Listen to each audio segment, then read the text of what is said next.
What is up, everybody? Welcome to another episode of Limited Resources. This episode number 752.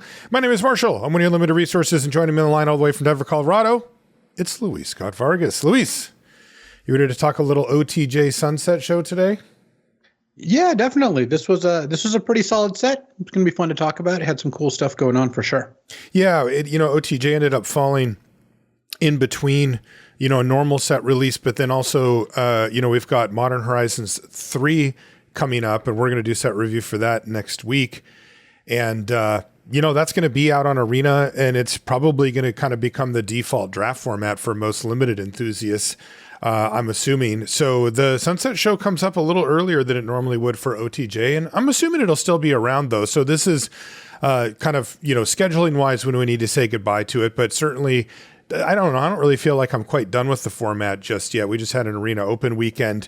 Normally I've still got some runway after that, but it does feel kind of like the Magic gods are pointing our eyeballs over to Modern Horizons 3 coming up. And in fact, we've actually got our preview cards. We've got 6 of them this time from that set as well. We're going to talk about those at the very end of our Sunset show today. But yeah, today we're going to go over Outlaws of Thunder Junction. We're going to talk about it as a set, dive deep into the details, and have a little fun with it as well. Before we do, we want to thank everybody on our Patreon. It's patreon.com/limited resources. Thank you so much for supporting us there. And then also we want to thank Ultimate Guard. They make the best stuff in the business. If you're looking for deck boxes, sleeves, that kind of thing to protect your cards, Ultimate Guard has got you covered. You can check out ultimateguard.com to look at their product lineup. And if you want to buy anything, you can go to your favorite local game store or your favorite online retailer, and you can find Ultimate Guard products at most of those because they are the best. Thank you, Ultimate Guard. We do appreciate it. Before we get into our last Crack-A-Pack for OTJ and the Sunset Show, we do have our Patreon question of the week. This one comes from Ryan, who says, "Hey guys, cheers to my favorite parasocial relationship." Hey, we're friends, Ryan. We go back a long way, probably. One aspect of Magic that's always interested me is how the community commonly talks about gameplay choices with the assumption that there is a single objectively correct line of play. In contrast, one of my other favorite hobbies is fighting games like Street Fighter, in which relying too heavily on, quote, correct gameplay patterns can cause you to become too predictable and lose. As a result, while I recognize that both require learning basic skills and heuristics, at a competitive level, I end up approaching the two genres very differently when attempting to analyze my gameplay.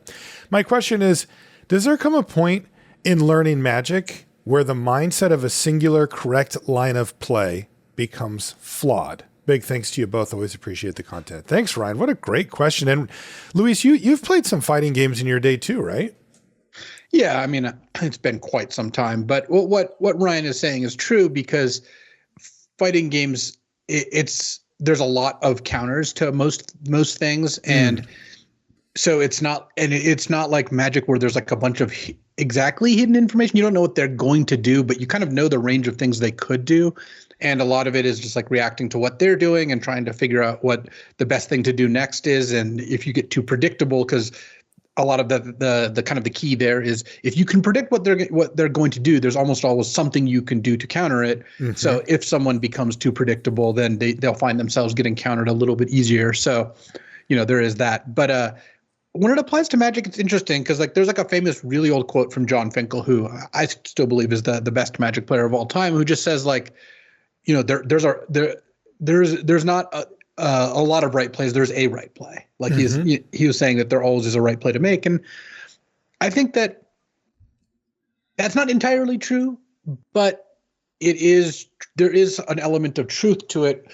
Magic is a game of hidden information. And when you have, things that you don't know about your opponent's deck or their hand or anything like that, you could often not, kind of boil it down to, okay, there's a range of plays I could make. It kind of depends on what the likelihood is they have each certain card. Like, the classic example is, your opponent's at low life. You've got 2 creatures in play or an aggro deck. Do you play your 3rd creature or do you wait because they could have Wrath of God? But the problem is if you don't play your creature, maybe their next turn they just play 2 spells and all of a sudden they're fine because you didn't play that 3rd creature. Mm-hmm. Is it right to play the creature? Is it wrong? in a sense it is, because you can actually figure out, okay, what are the odds they have a sweeper versus what are the odds they have two, individual answers. You don't have the information to figure that out necessarily. If you have an open deck list, you can kind of get a clue towards that. If you have the information that, hey, if they had a Wrath in hand, they would have cast it last turn. They had 4 mana. The Wrath in their deck cost 4 mana. They would have definitely played it last turn. From that, I know they don't have a Wrath in hand. So now the fact that they have 2 cards in hand and they're drawing for their turn to get that 3rd card, the odds that 2 of those are removal spells versus one of their top card exactly is a Wrath, well, clearly it's much more likely that they have 2 removal than a Wrath. And so you can kind of make that decision there. But when it comes down to it, yeah, you won't always have the information. Like, you might not know that they're playing, in a closed deck list scenario, they're playing a version that doesn't have any Wrath. So you should always overextend, or they're playing a version that has more Wrath than normal. So I think in general, looking for the best play you have at the time is always a good thing to do. If you can get to a point where there's multiple, like, potentially great plays, that's also fine. Like, you can kind of decide where you want to go from there. But I think overall it is better to be of the mindset of, let's try to find the best play I can from this scenario, than it is to think, well, I've got to do something unconventional because that this is it's gonna reward me for making like a weird play. Like, that's not really what you should look for. And and I think, like, when you watch good players play, you can, like, take a gameplay situation, and a lot of the time, if you ask like 10 good players, you're not going to get 10 of the same response, but you might get a bunch of the same response, and that's like maybe a good way to tell, like, okay, most people think that this is the best play here. So it kind of depends what you're trying to go for too. Yeah, for me, I kind of view games like what we're like Magic and other strategy games, poker, and I, maybe some of this even extends to fighting games and stuff like that as well. But I view them as having, in the broadest possible strokes, kind of maybe 2 or 3 levels that you get to as you play. And, the first level is just being able to understand what's going on board and process the information that's in front of you, / hopefully what your opponent could have or could be doing, that type of thing. But when you get up into the upper levels, and this is kind of where you really want to be, is where there's a common language between players of a certain level about the things that they're considering. How do I frame a turn of Magic? What are the, do I frame it in terms of risk and reward? And the answer is yes, right? Basically every top level player I've ever talked to about strategy, will view things on a kind of risk spectrum, right? Where, on one end of it, they understand and accept that they're taking on an exceptional amount of risk to try to squeeze a game win out of a situation that they may not be likely to win. Or they're on the opposite end, where they're very, very far ahead in a game and they have lowered their risk tolerance extensively to try to protect the equity that they have in the game. And then, of course, the really fun stuff is in the middle, where there's a lot of judgment calls. And to me, once you have that framework, once you understand what we're talking about, then what we're really doing is we're estimating, right? And we're comparing our estimates to each other. And I learned this, through playing poker, where, once I finally had kind of a framework under which to view a hand, then the question simply became, and if other players had a similar framework, which they did, then it was simply a question of who's right more often, right? If I said, well, I think this player only has this hand, this hand, this hand, and this hand, this percent of the time, roughly speaking, because, I'm not an AI. I can't just, run every scenario, but I can make intuitive estimates based on, experience and all of the factors that go into a decision. And if I say, let's say the number that my brain spits out is 60%, and then I need to bet accordingly. And then somebody else who I play with who's also good, but they have it down at 30%, then the question is just who's right? Whose estimates actually are correct, and who can, consistently apply that game plan over and over again. And whoever's more right is going to win more. And in Magic, it's similar, but you have to get to the point, that's a big point of this podcast here as well, of saying there are a number of assumptions that you must clear that most high-level players will have already cleared before they get to the real meat of the decision about, how to do this. A good example would be similar to what you said, Luis. Let's just take limited as an example, and you're deciding if you want to extend your board out to gain a potential advantage.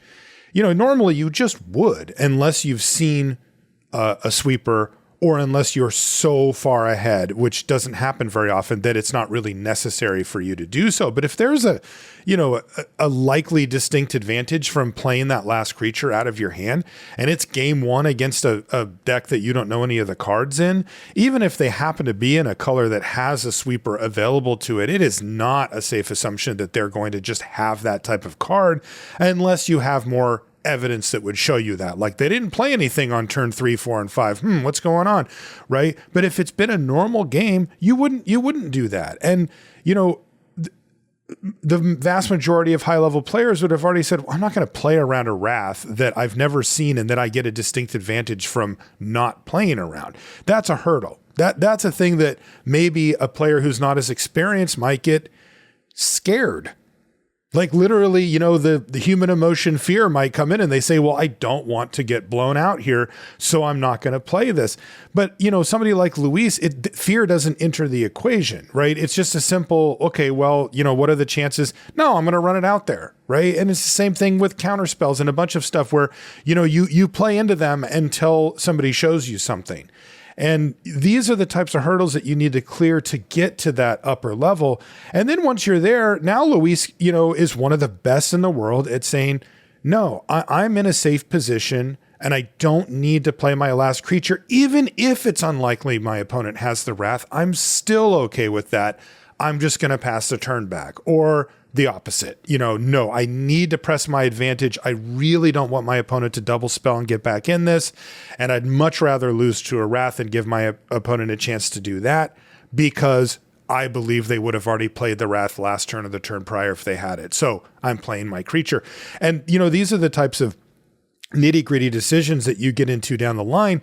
But the beauty of it for me, as a commentator for the Pro Tour and talking with people like Luis and Huey and, just the GOATs, the really high level players, is I'm trying to figure out what factors they're putting into that estimate at the end. And that to me is the real meat of it. And I think that's Ryan, kind of, getting back to your question here. That's the level, that's where I would want to get to, is I've cleared the hurdles on the big picture stuff. And then I'm actually saying, here's my answer and why, and comparing that to other high level players. The problem is getting access to them. I happen to have one that's one of my best friends, so it's easy, but not everybody has LSV on text that I can say, hey, what would you do here? I thought you meant Cheon, but yeah, well, Cheon's a GOAT for sure. But anyway, thank you, Ryan, for that really great question. And there's like an episode there, right? Definitely. Let's do one more crack-a-pack here for OTJ before we call it good, Luis. Curious to see what we open. Our first card out is Highway Robbery. Yeah, okay card. Not a card I'm really excited about. I'm certainly not taking it. Yeah, kind of an interesting take. Yeah, an interesting take on that type of card. But no, Seize the Secrets. Yeah, unfortunately, not really. This is again more of a consequence of like what the colors look like than the fact that Seize the Secrets is actually a fine card. It is a fine card. Yeah, totally. And I think it would be pretty good in this format too if it weren't blue. Next is Deadeye Duelist. Didn't end up losing many games to Deadeye Duelist. No, Deadeye Duelist. If you really needed to commit crimes or have Outlaws in your deck, you could have a little bit more action there, but it's not really a card I think you're supposed to put a high priority on. Mystical Tether. It's a good one. Great one. Yeah, Mystical Tether's good. Very solid. Next is Nozumi Link Breaker. Yeah, there wasn't. Every now and then you could end up in black white with like Corrupted Conviction and stuff like that, or like a really low curve black red outlaw deck. But for the most part, this was just like on the weaker side. Yeah, which was again kind of refreshing because that design is typically pretty strong. A 1-drop 1/1 that dies into another one, and in fact an improved version. Jailbreak Scheme. It's one of the better blue cards, but Yeah, it is one of the better blue cards, and it's just a solid card overall. But it's not a card that I would consider, taking too early just because of the fact that it's blue. yeah. Where did you end up on Tumbleweed Rising? Definitely has the deck for it. I've drafted and done okay with some decks that are like kind of like 4-power combo or a big power combo where like if you can land a big creature, you get to go like Tumbleweed Rising, you have Back from the Dead, you have like all these ways to take advantage of it. There's Beastbonder Outcast and whatnot.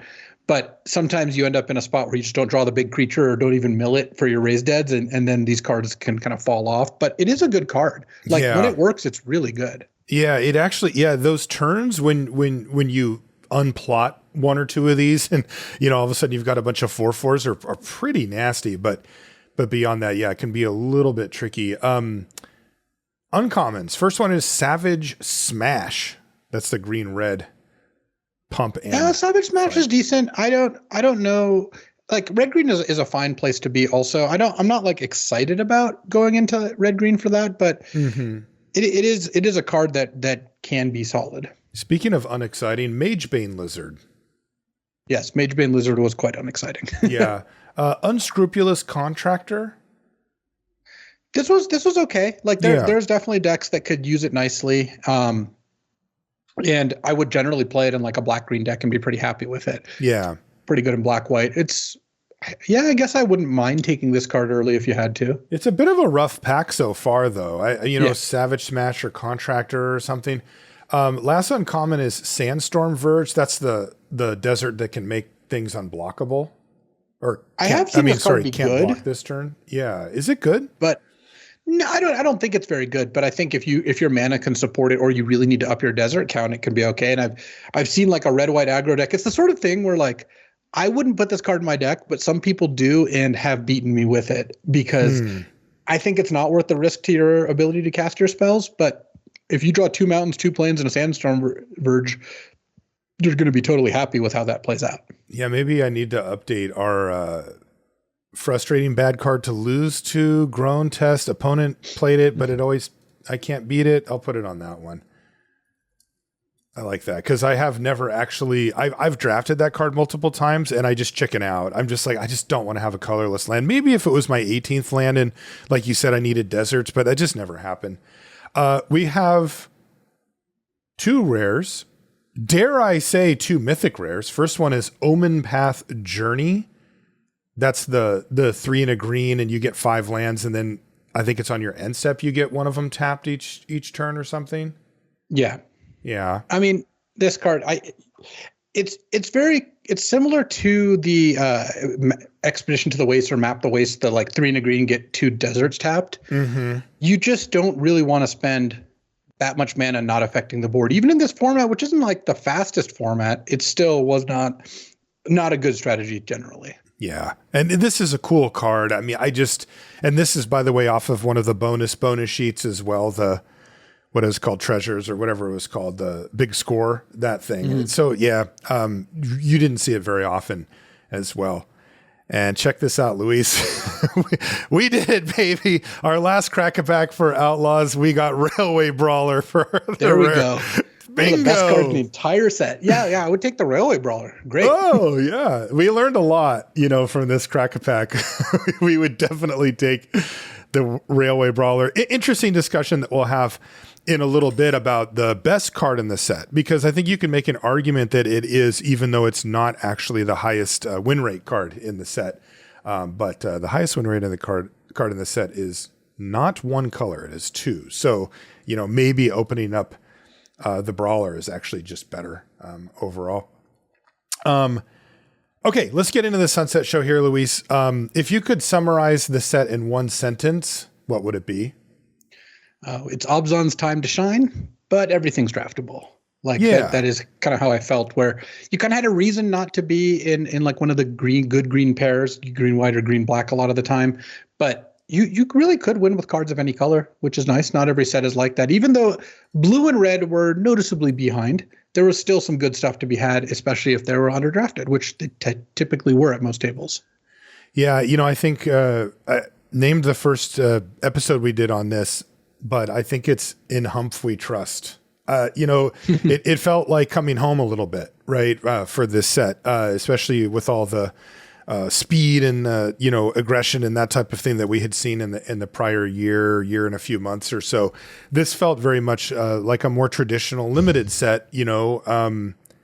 Just one step back from that, I would say, is how I would describe it. And I like that. That was it felt like a good place to land to me, and an interesting set to explore. What ended up being the best archetypes? Well, all the Obson pairs, especially the green ones. So like green, white, and green, black, like I mentioned. I thought 5-color deserts had some legs. Like you could do some good stuff with that. And, it was a little bit later in the format that I started to do this more. Well, actually, I guess I started here and then it was bad. And then I kind of went back to it, which is like kind of like blue, black, or like the Grixis, like kind of crimes deck. Mm-hmm. You could definitely get some action there as well. Yeah. I think really the only real casualty were the red blue decks, right? Like those are the ones that you like, even if you felt like you had a good version of it, you weren't going to win. Yeah. So I think like red blue suffered from this for sure.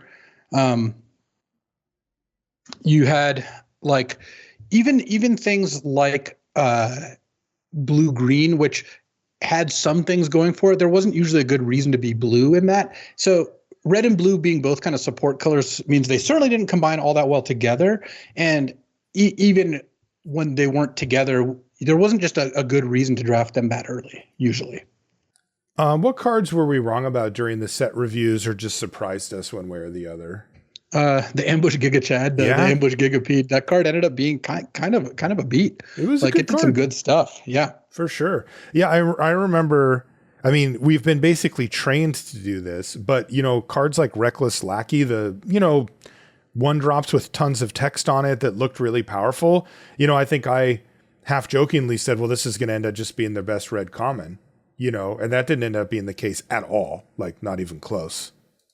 Yeah. I mean, Reckless Lackey, I think looked like it was going to be really good, ended up not being great. It was okay, but it wasn't like an amazing card by any stretch. Yeah. And I mean, and I think that, if we can kind of go along the one mana creatures, where there was multiples that looked like they might be decent and really, did any of them pan out? Not really, right? Really did kind of feel like, the premier aggressive card was like Trained Erynx, a 2-drop, which is kind of, that's the norm, but like Armored Armadillo was a big flop, I don't know. It felt like a bit of a return to the norm when it came to the 1-drops there. And, it's interesting because when we've talked about that before, we have said also, though, that, making the 1-drops playable does have its advantages in that if they're unplayable, it's kind of like, well, why are they here, right? Like they just shouldn't even print them if they're not going to be a thing. And it does feel like we kind of went back to, not so much, they just didn't really see that much play. Yeah, I think that it's hard to get it right. There's no first of all, there's not often, and especially in design, like a straight up correct answer, but there is a range that you want to fall in. And my kind of intuition tells me that where the 1-drops were at in like LCI was too much.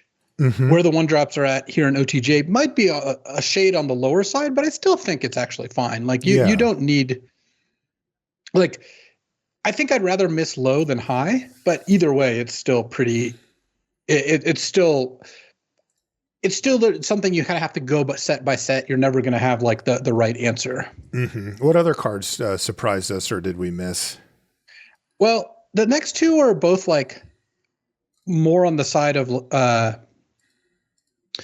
it's not that these cards were necessarily bad cards, but they didn't end up working out. So we're talking cards like Wrangler of the Damned and Crown Violent Cacophony. Man, R.I.P. Wrangler of the Damned. Like, I think we gave that like a B or even better. It just looks so good. Yeah, it just wasn't good. And it turned out that you shouldn't go for that strategy. Like that is just not a very effective strategy. And Gem Lightfoot too. Remember that those two? Yeah, Gem Lightfoot, and it was more. It was again more so that that the strategy wasn't good, then those cards, the Wrangler actually itself, I want to even say it wasn't even just the strategy. Wrangler played specifically very badly. It turns out just costing that much and then not being able to play a spell after was just way too much. Yeah, I still don't understand. Like, it just feels like if you built around that even halfway, like getting 2/2 flyers for free. I mean, yeah, it seems like it would be good, but it just wasn't. Like, I played with that card a lot. I think I probably put it in like 6 or 7 decks, and it basically never did well. I had one deck where I had 2 of them, and I had a bunch of instants, and it was straight blue-white, and I had some other rares, and it was like, okay, this deck kind of works. But was that winning because of Wrangler or despite Wrangler? Yeah, seriously. What about Crown Violent Cacophony? Crown is, again, more, this is just a culprit that blue-red itself was just such a bad color combination to be in. It's funny that that's the case. Even looking back at this, it's like, these blue-red cards look pretty good. Like, why isn't this working, you know? Yeah, this is, normally, you know, we have and we will have it a bit later, we'll have the cards that, you know, you read them and they seem like they would be good, but we have like a whole archetype or two that just still look fine. And given the fact that the set didn't play out super quickly, still just feel like they would be fine and somehow didn't get there. Oh man, perhaps the biggest miss, and I don't know, I'm sad about it, is, and I still don't get it, is Arid Archway. Yeah, this is another one that I think that we were a lot higher on in the set review than it ended up being. It turns out that being colorless, I think, was just too big of a drawback ultimately. It's kind of like Sandstorm Verge, where, you know, we wouldn't put that card in our deck because we thought it wasn't generally worth, the juice wasn't worth the squeeze on having that ability versus a colorless land. It turns out that Arid Archway was actually the same. Like, it really just wasn't worth it. It's so hard for me to get my head around that just because of how powerful those cards play out in like mulligan situations, card advantage wise. I mean, it's like having 2 lands and 1 land in your hand. It's just wild how great those can be. But yeah, Arid Archway wasn't it. What were some of the most underrated cards? So some of the cards that were underrated, I mean, one of them is still the Ambush Gigapede. I think that card still was underrated even at the end. I mean, just judging by how often I could get them. And I think the card just playing out really well. Take the Fall also, I think had, you know, it did a little bit more than most people thought. I think that blue cards also were just more likely to be underrated given how infrequently the color was drafted. Yeah. What about, you know, one card that maybe it just took a little while to catch on was Take the Fall. Yeah, that was one I just mentioned. Yeah. Oh, do we have any controversial cards? I mean, I guess, I don't know if controversial is the right word, because I guess the secret got up pretty quickly, but I remember people generally not thinking much of Archive Trap, and I thought that was just like a great early pick. Like, you could definitely build around it. So that might kind of qualify for that category. Yeah, I mean, some of them that end up being controversial as well are like cards that you don't see as often card type wise, like vehicles or planeswalkers and stuff like that, because they kind of stand out as like, oh, this is supposed to be really cool. And then, so people overvalue them sometimes, you know, like Jace was just kind of whatever, that type of card. What card had your favorite artwork? Oh, my favorite artwork was the Spinewoods Armadillo. By Iris Kumpiet. I just like that guy. He's just this massive armadillo eating a cactus. Yeah, and it's huge. It looks big in the picture, and of course in the game, it's also really big. Mine was, and its impact on the set was huge. yeah, it's an awesome card. My favorite was similar. It was Cactarantula by that Philip was another very Berberon. cool concept. Yeah, just to, you know, that's one of those ones where you have to figure, like, if you're one of the people that works at Wizards on stuff like this, and you're the goofball that came up with the idea of of combining these two things of what if a, you know, tarantula is made out of a cactus, right? And it's like, that's your job, by the way. Like, you're just sitting there using your imagination, and then you get to send it off to, in this case, Philip, and Philip comes up with this like ridiculous artwork that perfectly encapsulates, the whole idea. It must be wild to have that be your job and and get to make cool stuff like that. But yeah, great job. I mean, I think the art in the set was overall very, very solid as well. What were some of the best build around cards in the set? It's interesting because I think one of the hallmarks of sets like this and ones that Humphreys does is that there's definitely some like straight up build arounds. One of the first cards that came to mind for me was Intimidation Campaign, for example. But there's also like quite a few that are a little less, I'm going to build my entire deck around this, but definitely still have a payoff element to them that pay you off for doing more. But anyway, at least along the lines of the most build aroundy would be like Intimidation Campaign for me. I love that card. Yeah. That card was fun. Archive Trap, like I mentioned, was a really cool one. Mm-hmm. The mount stuff worked pretty well. So like Miriam Herd Whisperer or kind of like the Congregation Griff, any of those things. Bucolic Ranch. Yeah, totally. All that stuff ended up being quite strong. Yeah, I mean, I think, I don't know if it really, would you consider Cruel Ultimatum a build around?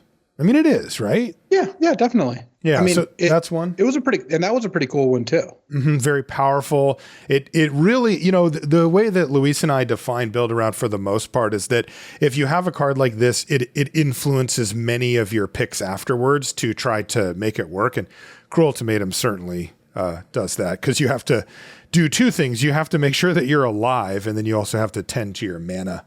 And it's quite difficult to cast Cruel Ultimatum, even if you have good mana.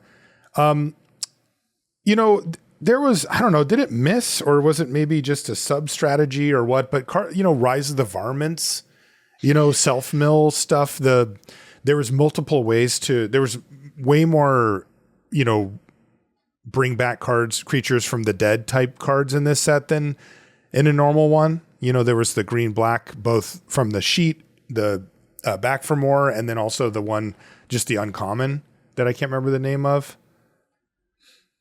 Badlands Revival. Yeah, Badlands Revival. Yeah. Cards like that paid you off for self-milling, but you didn't need to, right? You could also just play Magic and cards would die and then you'd get them back later. Yeah, I mean, I found that black-green definitely felt like a build-around deck when you started on, like, Badlands Revival. Like, you took Spinewood's Armadillo, then you took Badlands Revival, and then you got like a Hard Bristle Bandit, and then you got like the Voracious Beetle, the 2/2 for 2 that mills 2 when you saddle it, and all of a sudden you have a deck that feels very much, you get some Patient Naturalists, like a combo deck, and I think that did play out pretty well. We mentioned Crown before, but that's another build around the blue-white cards I would consider build arounds. Again, these are like maybe soft build arounds, right? Like Crown or, any of the play 2 cards in 1 turn things or things like that. Or, many, there's a lot of cards that cared about committing crimes, for example. And, you could kind of scale those as you saw fit, right? They were the types of cards that, like, the more you built around them, the more that you paid you off. But, you could put Crown or one of those cards into your deck. And even if you only trigger it once, you're like, yeah, this is fine. Like, I'm getting something out of it. Yeah. I mean, I think still Crown kind of, I wouldn't consider it a great build around just because you really don't want to be in that color. But that being said, it was a powerful card. Right. What about Baron Bertram Greywater? This was one that, was not a fully supported build around, but I mean, it was there somewhat, the tokens thing. Yeah. I mean, I had a couple decks where this card was good, and actually like having it in play was really nice, and so I would consider it a build around from that sense. I think that like the desert stuff also worked. Outcaster Greenblade did kind of feel like a build around. Even just putting 5 colors worth of cards and deserts in your deck is going to feel like a build around. Yeah. So it was interesting because, to me, this is the type of set that had what it felt like was missing, where not only were there viable standalone build arounds, but there was also these scalable build arounds. And I think that's, to me, that's a very rich environment from which to craft a deck, and I really like that. Yeah. Which card still looks great when you read it, but it just does not see play. I mean, for me, Wrangler of the Damned, like, yeah, in a sense, like I know it's not great now that I've had a chance to play it, but it did look good, and it really didn't deliver. Totally. And, that whole archetype basically flopped. One card that every time I get it in a pack and I read it, I'm like, this card just should be better than it is, which is At Knife Point. Yeah. Which gives your guys for your outlaws first strike on your turn. But, whenever you commit a crime, you get a 1/1 and, a mercenary, and, committing crimes proved pretty easy. Like, there were repeatable ways to do it. It happens in the natural flow of the game. In this case, it's a red-black card. So that all your removal, which you're going to draft anyway and play anyway, is going to I thought it would just kind of flood the board. And yeah, I admittedly, it's one of those cards that you read and you go, okay, well, how many things do I need to get out of it? And it's 2 or 3 before you're kind of happy. And it does only trigger once each turn. But I mean, I kind of figured you'd be able to trigger it like once a turn cycle at least. And it just ended up being not really, not so much, maybe slow. Was this a Prince or a Pauper set? This one is starting to creep into Prince territory. It's just that they gave us answers. Because outside of like Bonnie Paul, most of the top tier rares were answerable. Yeah. I'd have a hard time calling it a Pauper set exactly, given how impactful the rares are, especially in sealed. Let's go Sealed Prince. Is just ridiculous. I think it's Prince, but not in a way that feels that bad. Like you like you mentioned, you can kill most of the cards. Yeah. But they matter, and they're everywhere. I think that this to me would be the new definition for a Prince set. I mean, I find it hard to believe that given the power level of all cards now, that we're going to find a set where it's just like the only thing that mattered was the rares. Like that doesn't really, like, the uncommons are so unbelievably good. And even many of the commons that, they can just kind of hang. So I would be surprised if we got like a old school Prince set where you're just going like they screwed up and the rares were all that mattered. This, though, in combination with play boosters, I think means that this is more like what a modern Prince set would look like. Yeah, which is not a bad place to be honest. No, it felt totally fine to me. Again, as long as they give you answers, they can ratchet up the rares pretty decently. What's the It's a Bad Card, but I Love It Anyway award winner for you? I mean, Arid Archway, yeah. It's funny because I still had this card be pretty good for me, but I agree that it's not a card that ends up playing out as well as you might like. It is a good Magic card. It just doesn't seem to be a good fit here. For me, it's Mindslaver. Just the idea of living the dream of mindslavering somebody and getting to control their entire turn, and how weird that is, how uncommon of an effect that is, how that actually works is very enticing. I did lose to this card. Yeah, you can. It just ended up being, I think, just 2 mana intensive to be good, to be the type of card that you're like, this is a really good card. There's also, the really awkward times when you could cast it in a decently safe spot, and then on your next turn you would be cracking it, but they just destroy it before you do.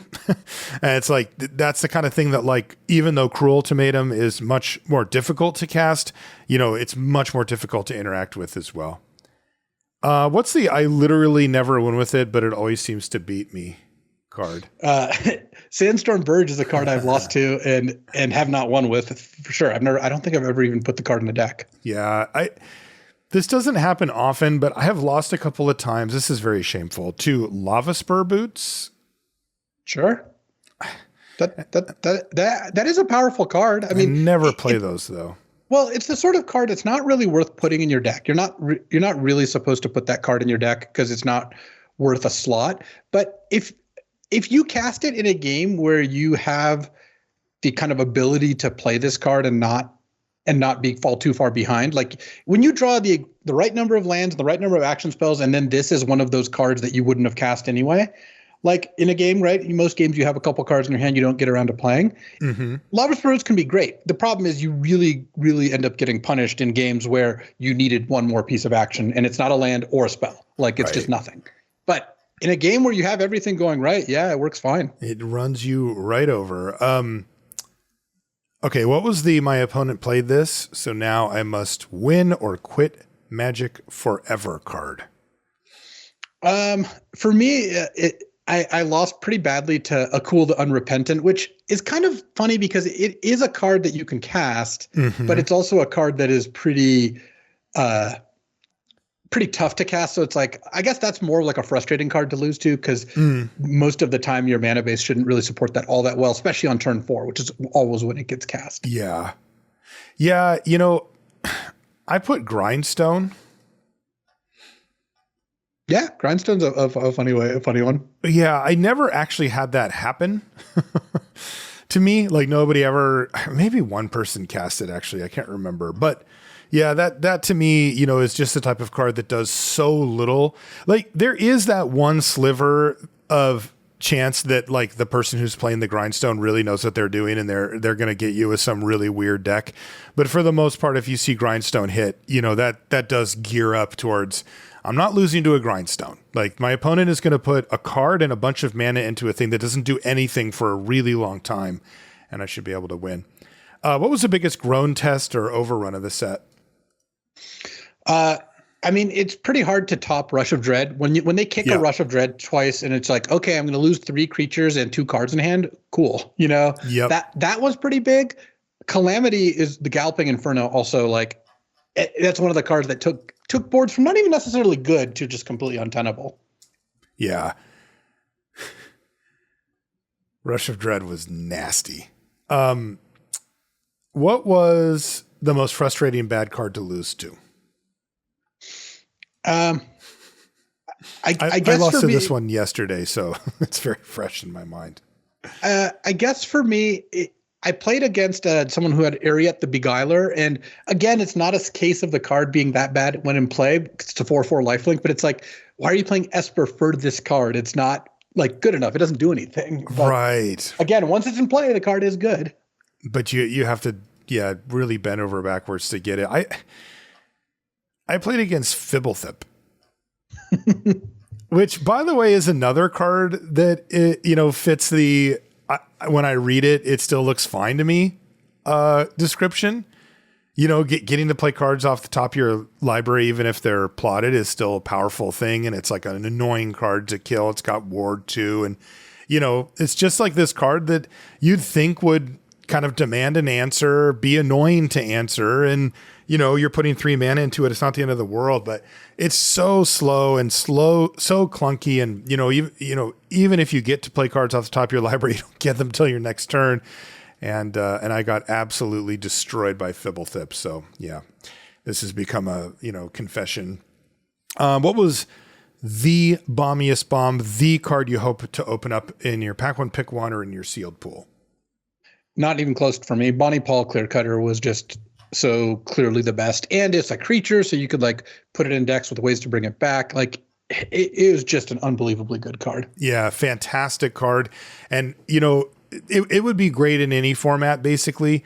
But beyond just being incredibly powerful, like you said, this particular format had multiple ways to buy it back or just bring it back into play from the graveyard. And so that, in and of itself is already pretty popular or pretty powerful. But, then you get cards like Snakeskin Veil on top of it where you could just wait and protect it. And it's just like completely unbeatable. That card was awesome. The only real one that was in contention otherwise was the Railway Brawler that we opened up. And is there an argument for that because it is just double green and a little easier to cast overall?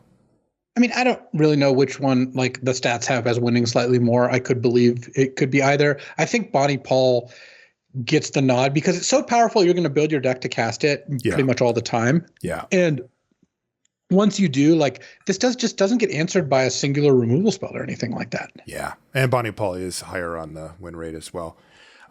Best common for each color, white. So I'm going to throw two at you for a couple of these. Trained Arinx or Take Up the Shield?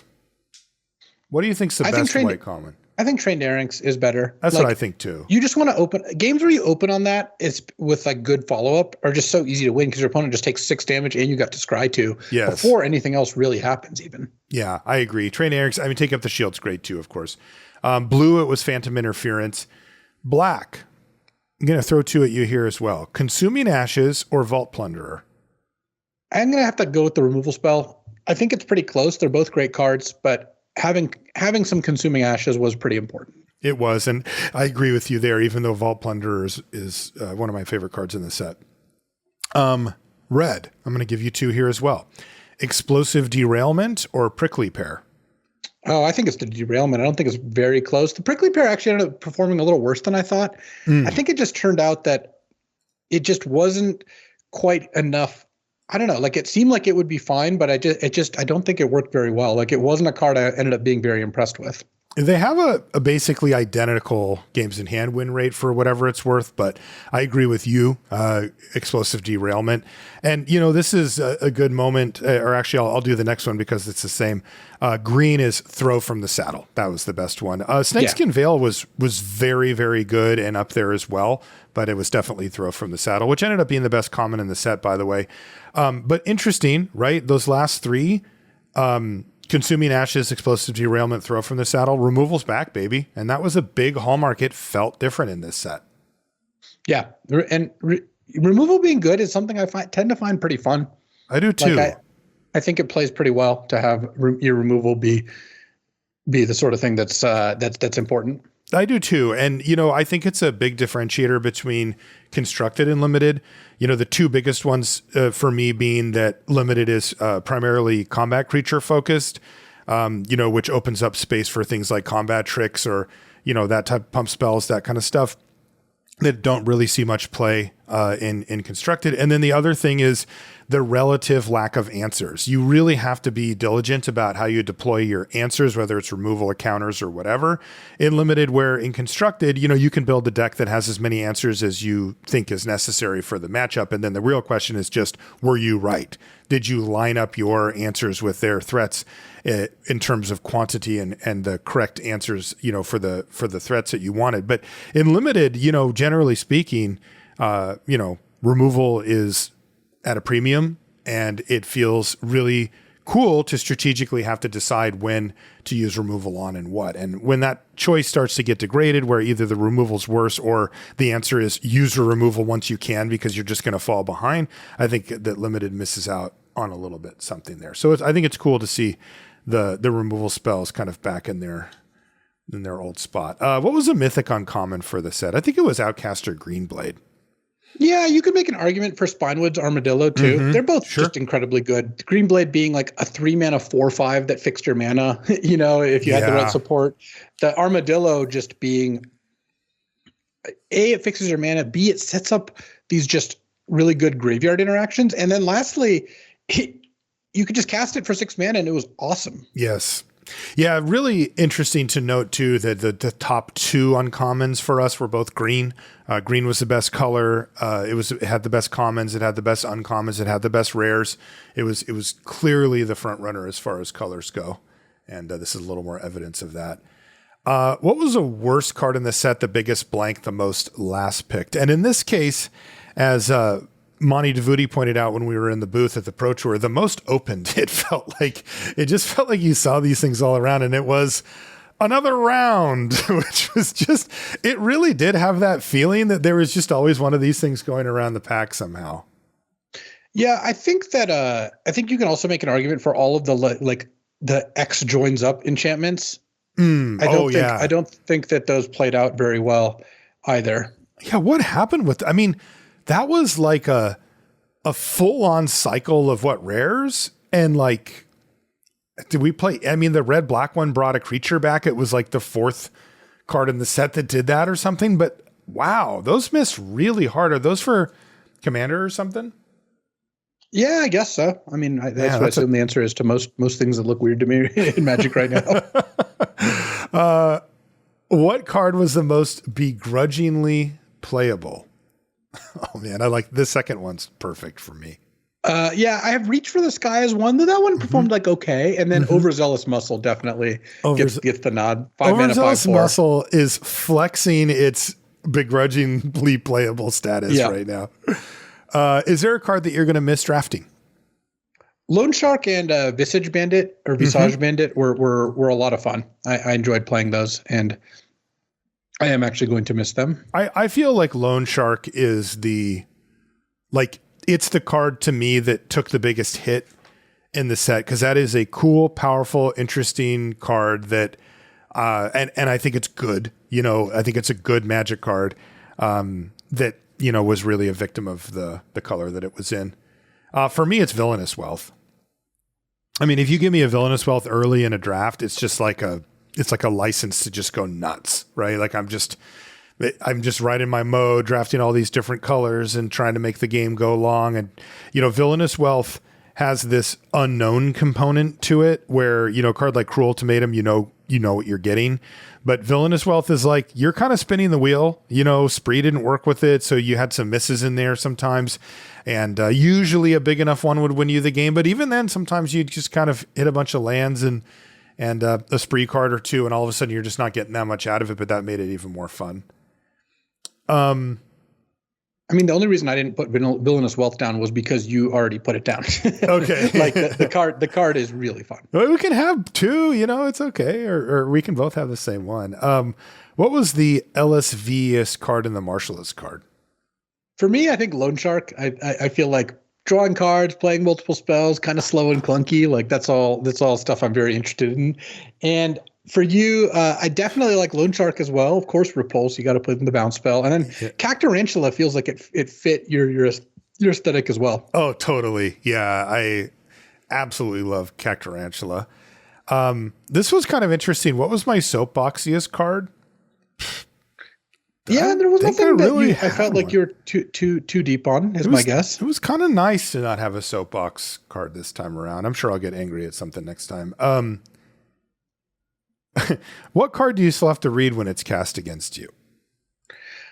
Any of the X joins up, because Rakdos joins up is like a card that people do play in their decks and stuff. And every time someone casts that against me, I'm just like, okay, what does that do? Right. It's just too much. Totally. This set did continue the trend of having just an obscene amount of text on every card. And that was certainly one of them. One of them that came up for me somewhat, I mean, not too frequently, thankfully, but that did come up was Calamity.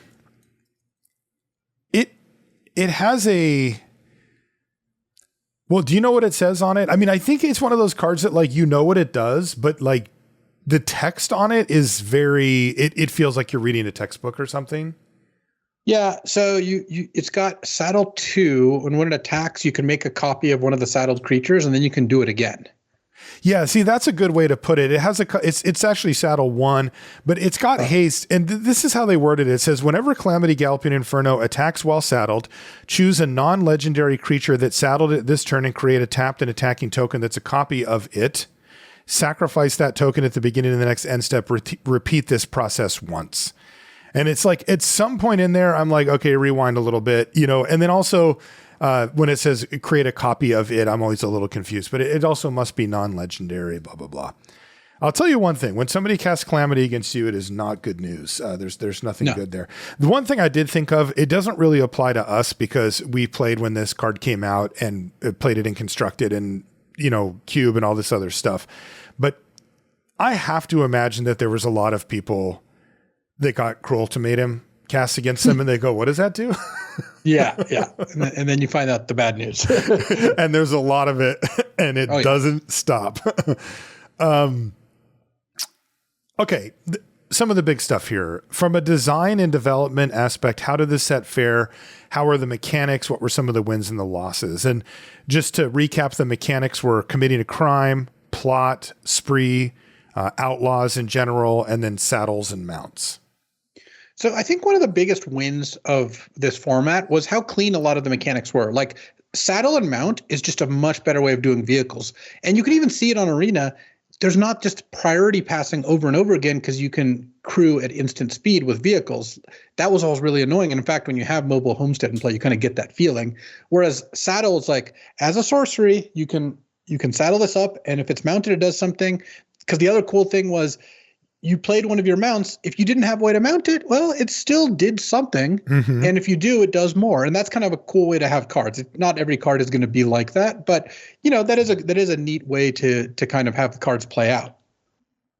And I think that I think that as you kind of play with these cards, you just appreciate how simple they are. And so I like that with the saddle mounts, and I liked it with plot. Plot was also a really simple, clean implementation of what I think is pretty fun about this. Like, you get to plot and then the cards face up so the opponent knows what it is. I think one of the things with foretell that's really annoying is like, oh, they foretold a card. Okay, what card could that be? Because foretell was also at instant speed. So you kind of had to know, like, oh, there was that rare that put a 2/2 into play for every creature that died this turn. Maybe I don't want to block, that sort of thing.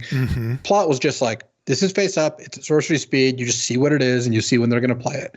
And plot felt very satisfying to play intrinsically. And they did a pretty good job of seeding cards in there that worked really nicely when you did plot. Like Loan Shark, it's like, when you play your second spell, do X. Oh, that's great. That's a really clean way to do things, Right, where they could have gone with a more clunky route of saying, like, when you plot a card, or when you cast a card with plot, or when they didn't self-reference the name at any point, and I, outside of the uncommon guy. But I really like that part of it, because I really do think that that's an important kind of baby step, right, for newer limited players to be able to figure out how to take advantage of cards and why they might be good. And this made it obvious, right? It was like, oh, I get it.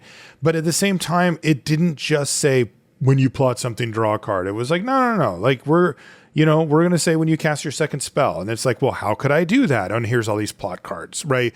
And a bunch of the cards just made sense for it, right? It's like, this one cares about how many lands I have in play. Well, I'll plot it and play it later when I have more lands in play. Right.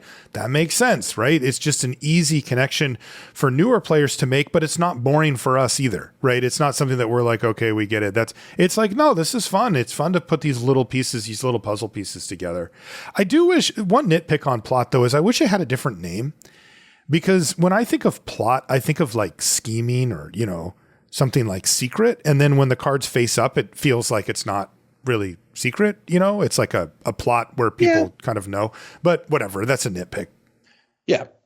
Spree was fine. I don't think Spree played like an amazing amount better or worse than Kicker. It was, again, pretty clean. It's like, it's not, oh, I get this one effect or this other effect, and then I can pay to get both, or I get one effect and I can pay these multiple different kickers on top of it. It's like, here's the three effects, mix and match however you want.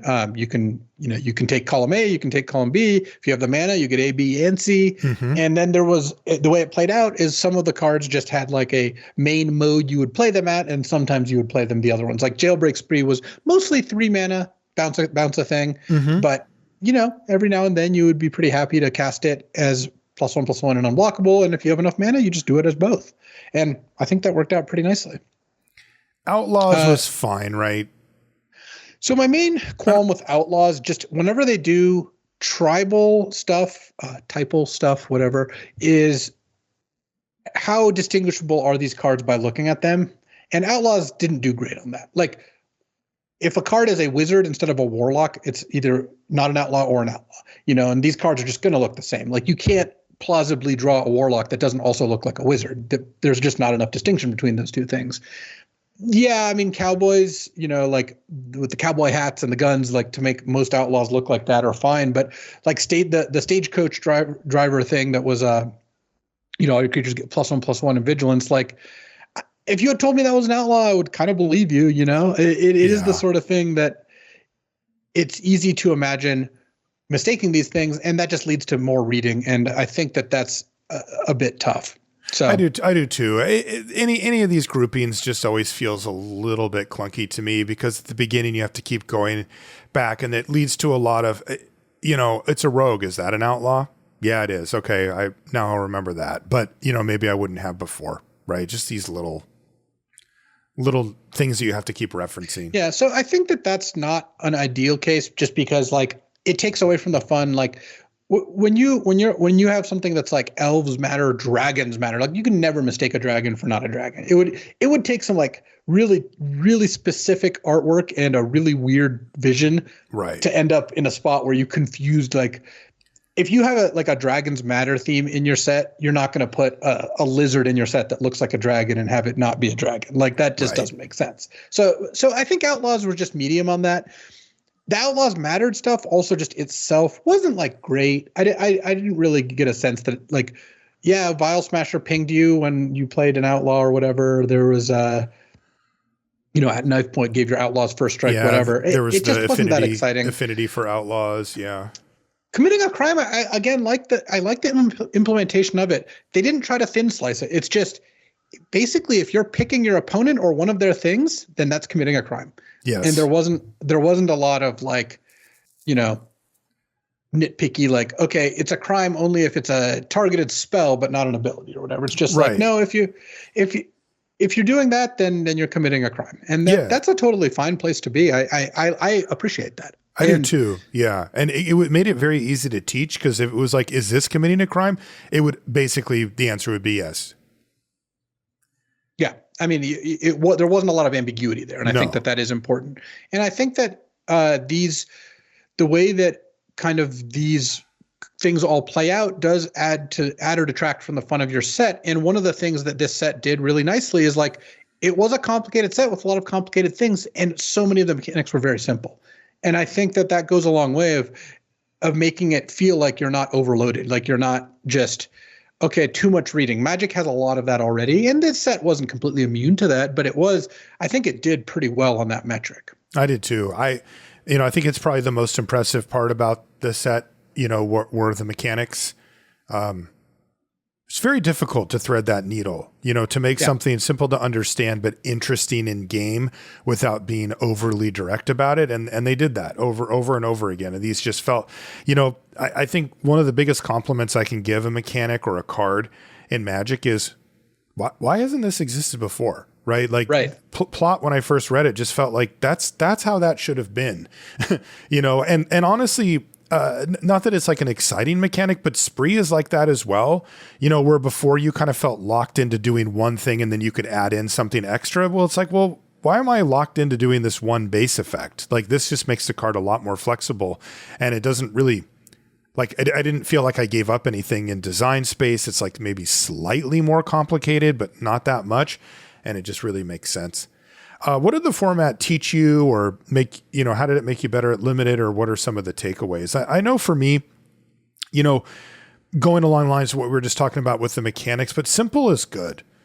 Removal being good and limited feels right. One drops not being overemphasized.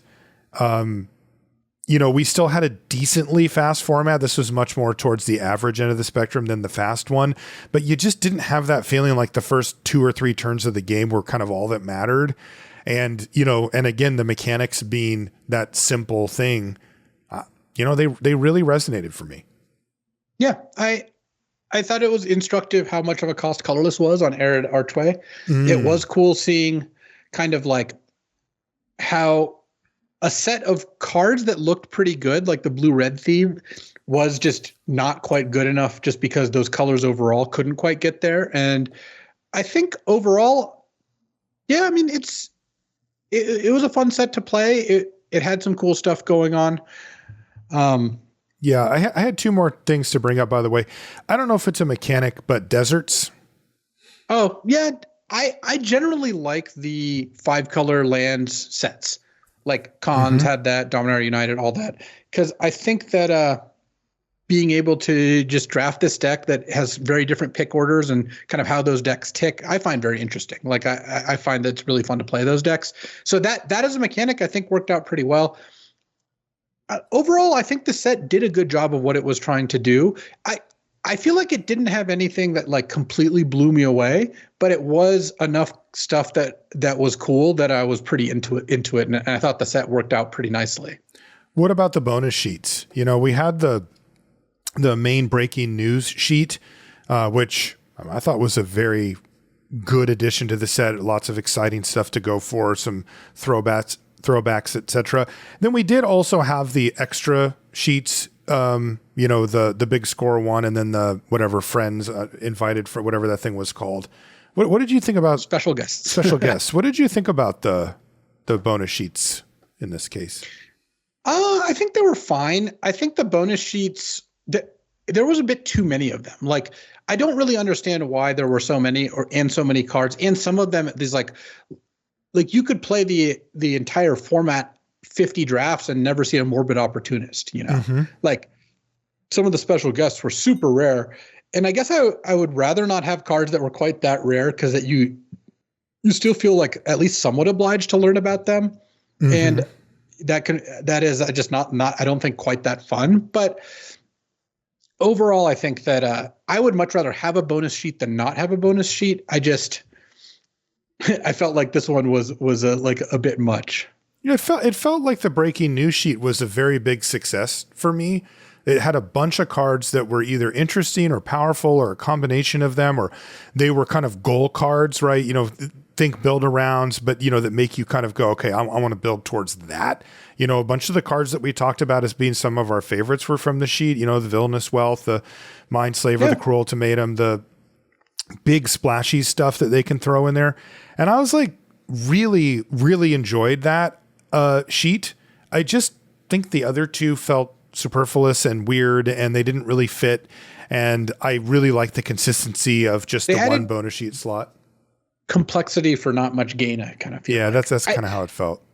I mean, I don't know how much these, what goals exactly all of these sheets are filling. I know some amount of it is like, let's get some reprints in that we want to reprint and all that. And I can't really speak to that, but I know when it comes to like the gameplay, like it felt like an overload, even if they had folded the bonus sheets in together, we wouldn't have really noticed. Yeah. But the fact that we knew there were multiple of them, I did think detracted from the experience. It made it feel like a little bit clown shoes, like, okay, there's just like so much stuff going on. I'm like, okay, this is kind of a lot. Like what's happening here, you know? Yeah.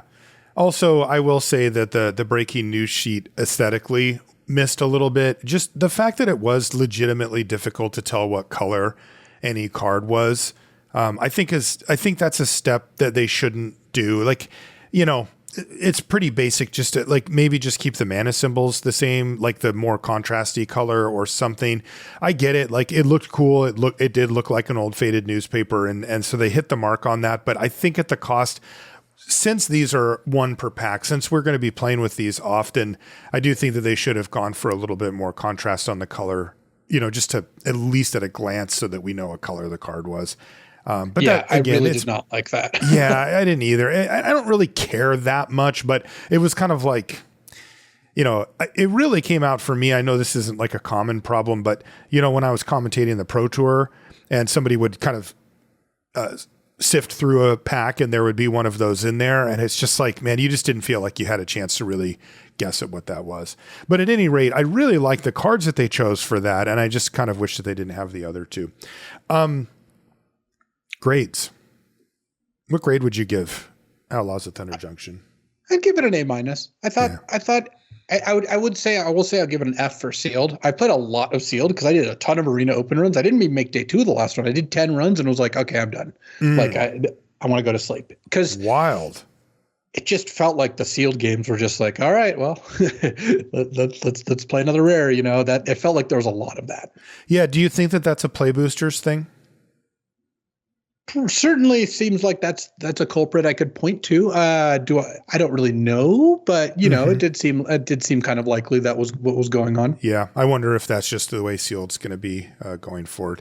I got really lucky. I had very, very little time to do an arena open run. And so I got to do one and I 7-0'd. And I was like, oh, okay. Sick. Yeah. I had one of those lucky, like the pool was pretty solid, but I just ran well, you know, just like always seemed to have my mana, you know, didn't flood out a bunch of times or anything. And I made it to day 2 and then I 2-2'd and didn't make it to the next draft.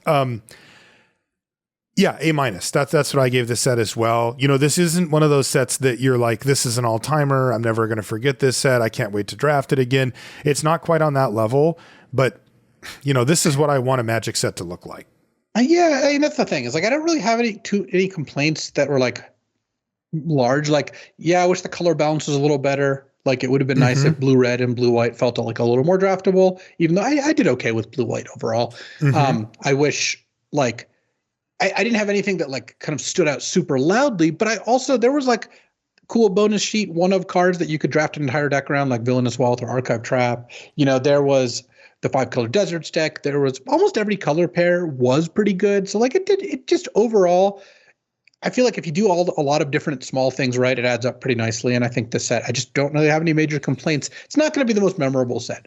I don't think I'm going to be like, oh, OTJ flashbacks are on. Whereas like there are some sets like Ikoria's on, and I'm like, oh, Ikoria, that was a fun set. You know, that had some cool stuff going on. But I think OTJ was solid, and I wouldn't mind if like we see a lot of sets like this. Yeah, they stuck the landing, and I'd like this to be closer to the template than the sets that we've had prior to it. Last question about OTJ. What was your favorite card in the format? Archive Trap. I just thought you started with it. Yeah. I mean, little did I know day one of the format, I would have peaked, but it was, it's just a really fun card, and it just makes the game about something completely different than what your opponent thinks it is. And I think that is really fun. And this is really interesting. So mine was Cruel Ultimatum. I love goalpost cards like that, build-arounds, cards that make you have a dream that you can live, but that are actually kind of worth it. Like if you could fire off a Cruel Ultimatum, you were cooking with fire. I mean, it really does swing the game back in your favor, almost regardless of the board state. And, you know, it was castable. This was a set where the deserts were a thing that didn't miss and where you could actually put together the mana to cast it. And, you know, really worth noting here, Luis, both of our cards came off the breaking news sheet. Like, it matters. I think those sheets are really, really important now for kind of how we see Limited going forward, you know, and being able to put in wild stuff like that. Luis, real quick, let's go over our MH3, our Modern Horizons 3 preview cards, and then we'll talk much, much more about the set next week. Our white one is called Expel the Unworthy. It's 1 and a white for a sorcery with Kicker for 2 and a white. This is actually a common, and it says choose target creature with mana value 3 or less. If this spell was kicked, instead choose target creature, exile the chosen creature, then its controller gains life equal to its mana value. This is a solid card. Like 2 mana kill a small creature, or 5 mana kill a big creature. Them gaining life isn't that big of a deal, and exiling is always nice. Mm-hmm. My guess is for a Modern Horizon set, this is like pretty far below the curve. Like I would be surprised if this is like a desirable common. And it seems like a fine card. I expect a lot out of those sets. There's some powerful stuff going on. There is uncommon. We got a blue uncommon. It's called Depth Defiler. It's 3 blue for a 3/5 Eldrazi, aka the coolest creature type. It has Devoid, so even though it costs blue mana, it's actually a colorless card. And it has Kicker for a colorless mana. But it's also worth remembering that that's not a generic mana. It has to be a colorless mana. And it says when you cast a spell, and it's a 3/5. So 5 mana, 3/5. When you cast a spell, choose one. If it was kicked, choose both instead. So you get return target creature to its owner's hand. Yeah, baby. Or target player draws 2 cards, then discards a card. Boom. Yeah, I mean, this card's awesome. This is what I'm talking about. 5 mana for a 3/5 bounce a creature is great. 5 mana for a 3/5 draw 2 discard a card is great. And if you have a colorless mana floating around, which you should be able to assemble in an Eldrazi set, you get to do both. Like just a really good card. I mean, this awesome. Imagine you cast this and then your opponent expels the Unworthy. Like who's happier there? Right, exactly. And this is a perfect modal card where one mode's really good when you're behind, and the other mode is good when you're at parity or ahead. And then of course, if you get to do both, then you get the best of both worlds.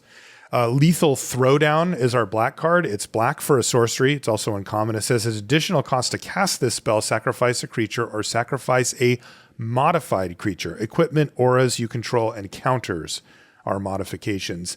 And it says destroy target creature or planeswalker. If the modified creature was sacrificed, draw a card. Yeah, it's kind of a funny card because you don't really want to sacrifice a modified creature generally because that usually means something good is going on. But I do think it is a card that you're going to play a decent amount of the time. And if you can kind of enable it by having something with auras or counters or whatever, getting your card back is nice. It looks a little underpowered, but synergistic. Yeah, that's the thing is you have to think in terms of, sacrifice decks or stealing stuff or whatever. The red card is called Reiterating Bolt, and it's uncommon as well. It's 1 and a red for a sorcery, and it has Replicate. By the way, if you haven't seen Modern Horizons 3 yet, there's like a million mechanics. It is a super deep, crazy set. So this has Replicate, pay 3 energy. Which, if you haven't played these, you probably just think I'm making this up. I'll just read what it says in parentheses. It says, when you cast a spell, copy it for each time you paid its replicate cost. You may choose new targets for the copies. And energy is just an alternate thing that you can track. Think of it like kind of like mana, but separate. And it stays from phase to phase. So you can, a lot of cards that will say that when this enters the battlefield, you get 2 energy, and you just have a die that says, this is my 2 energy, and here's something you can pay it on. And it does 3 damage to a creature or planeswalker. The reiterating bolt does. So for every 3 energy you pay beyond that, but beyond the 1 in a red, you get to do another 3 damage somewhere. Yeah, this one looks good. This is like good to start out with, and good once you have energy. Yeah, totally. Very good removal spell. Our green card is Fangs of Colonia, which is 1 and a green for a sorcery. It's uncommon. It says, put a +1/+1 counter on target creature you control, then double the number of +1/+1 counters on each creature that had a +1/+1 counter put on it this way. And then it's got Overload. So that's 4 green, and you may cast a spell for its overload cost. If you do, change target to each. So it becomes put a +1/+1 counter on each creature you control, then double them. So it's just, if you're in the counters deck, it's 2 mana to add an additional counter. Hopefully you've got a few others going, and then double it. So make one of your creatures just massive. But, if you can wait around to the late game, it's putting at least 2 +1/+1 counters on each of your creatures. And if you've got any other floating around, you're going to have a huge army. Yeah, I think you probably won't put this card in your deck unless you have more counters besides it, because it works nicely on a creature that already has some counters. Mm-hmm. But it is pretty strong when you overload it. I mean, 6 mana to give your whole team +2/+2 permanently is just okay in one of these sets, I would imagine, like a high power set. But if you can get some counter synergy such that casting it for 2 mana is giving a creature like 4 or 5 counters, like that sounds pretty good to me. Yeah, that's where it becomes worth it. Our last card is called Planar Genesis, and it's gold. It's green-blue for an instant and uncommon. It says, look at the top 4 cards of your library. You may put a land card from among them onto the battlefield tapped. If you don't, put a card from among them into your hand. Put the rest on the bottom of your library in a random order. That's nice. It's a pretty cool card. It's kind of like a growth spiral, but you don't get to draw a card and put a land into play. But if it's a much better card and you keep a 2-lander, because then you just get to look at the top 4 to hit that land. Definitely. And late in the game, it's much better because you just get to impulse for a spell, because you're probably not putting a land into play for growth spiral or caring too much about it super late in the game. Can you put a land into your hand? I guess you could, right? Yeah, if you wanted to. It'd be kind of weird. Anyway, those are our preview cards for MH3. We're going to be doing a much more in-depth dive next week on the show. But this is a weird time to say goodbye to Outlaws. And I wouldn't be surprised if I still poked around at it. I also wouldn't be surprised if MH3 kind of took all the wind out of the room, because these types of sets don't come out all the time, and they're really, really cool when they do. Generally speaking, they're super, super fun and really deep. Some of the best sets, these sets are made to get cards out into the world, but they're also very much made for limited as well. They put a priority on that as well. So it should be cool. Any other last thoughts before we take off, Luis?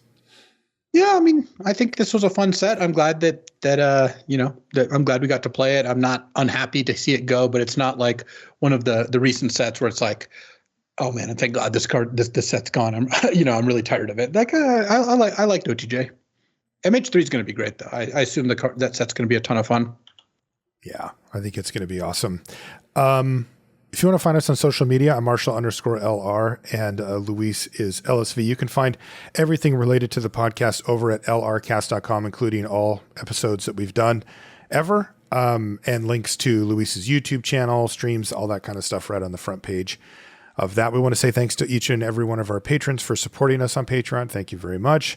We really appreciate it. And also say thank you to Ultimate Guard for their support of the show. Thanks, Ultimate Guard. We appreciate it as well. That's going to do it for this week. We'll see you next time. So I had a funny experience yesterday, Marshall, so we ordered food from an Ethiopian restaurant near us that we've ordered a bunch of times. It's a great place. We really love it. It's called Mesab if you're ever in Denver. Mm-hmm. And it's something we've done before. We kind of know what to expect. 15 minutes after we order, we get a text from Grubhub that's like, your order's on the way. And it's like, wow, really? Like, I've been to this place. I've ordered from there. I've probably, been there like 10 times and probably ordered from there like 5 or 6 times. And I don't think I've ever seen the food be done sooner than 45 minutes. It's just not fast. And that's fine. We knew that. So, but the driver's heading to us after 15 minutes. It says it's picked up our food. I'm like, okay, maybe they were fast. I guess I don't know. And then I get a text like, hey, your order's been dropped off. I'm like, oh, great. And I go outside and I'm like, okay, there's no food here. And so I look at my phone and the delivery services, they text you a picture. Yeah. Now of where they dropped it off. And we get the text and it's just a picture of our house from the curb. Like the driver just literally just pulled up in the car, took a picture of our house and then left. And it's just like, there's no food here. So I text the driver and he's like, oh, I dropped your food off. I'm like, where? He's like, oh, where I'd normally leave it in the front. I'm like, okay, there's no food here. And we have a doorbell camera. We don't see anyone dropping any food off. And he's like, it was there, enjoy it. Good night. And then like just stopped responding. So I'm like, okay. So I contact customer service. And of course, at this point it's like an AI chat bot, right? Oh, yeah. That's how they roll. And it's like, did you try looking at the photo that your driver sent? And I'm like, yes, the photos of my house. There's no food dropped off. And I was like, okay. They're like, okay, well, we can give you a refund. I'm like, I'm not satisfied with this resolution because you're in a tough spot. When you order food and something happens and the food's not there, I do have some sympathy for the ordering service in that nothing they can do will really make you happy. No. Because when you're hungry, you order food or, start making food or whatever, you get food going. So if you chose to order food, it's going to take like 45 minutes to an hour generally. Like it's really rare that it's too much faster than that. So by the time you find out it's not coming, it's usually been like over an hour because, you start getting an inkling like, it seems like it's not coming. Or, oh, look, they've reassigned the driver. Maybe the restaurant's taking too long or something. In this case, it was the driver just apparently saying they picked food when they were just lying and taking a picture of our house. So at this point, it's like you're hungry. You find out you're not getting food. A refund is like absolutely not going to make you feel good about the situation, though. I know they can't do that much more than that. I managed to berate the chat bot until it gives me a refund plus $15, which is like, okay, fine. I'm done arguing here, Oh, that's great. And it's like, whatever. And so like I make us something to eat. I make some tuna rice or whatever. And so then like an hour later, the restaurant calls me like, hey, we've got your food here. No one, you haven't picked it up. Like, do you want your food? I'm like, okay. Oh, that's the part I forgot to mention. Right after we found out the food wasn't coming and all that whole thing, I then called the restaurant to try to see, because I was like, I think that the driver didn't even stop at the restaurant or just drove by it because it just wasn't ready. There's just no chance. So I called the restaurant and they were like, and they didn't pick up. And so then when they called me, I'm like, yeah, I tried to call them. They're like, oh yeah, our phone was disconnected. So the restaurant's phone was just disconnected. But they're like, but your food's here. I'm like, okay. So I go drive and pick up the food. It had been sitting there for like an hour and some, but that's fine. I don't care. We'll eat it tomorrow. We ended up, we're going to eat it for dinner tonight. But so the net result of the situation was we got a free meal and $15. We just had to eat the meal the next day. It was pretty aggravating. I think the part that bugs me the most was that the driver was just scamming, I assume, Grubhub, because the restaurant got paid. They don't care. Yeah. I got a refund, so I didn't pay any money. But presumably they get paid by Grubhub, though. On the flip side, Grubhub has incentive to like weed out the drivers who are lying to the customers because this was certainly a negative experience. Like I told Grubhub, this was a negative experience. I was not happy with the resolution because I didn't really enjoy having a text message conversation with someone just lying to me and taking pictures of my house. That was just weird. Right. I mean, you did get a nice photo of your house out of the deal. So no, it was blurry and off center. It wasn't even very nice. But overall, it was like, yeah, this is all fine. And I really do understand that like once something goes wrong, they can't really make you happy. But it was still just like the fact that I was the unwitting pawn in this, heist of the driver, I guess, getting paid off of Grubhub and not doing anything or doing very little was, that was the game. But like I didn't really enjoy being in the center of it, though. I guess I'm going to enjoy some Ethiopian food tonight. So at the end, it all turned out all right.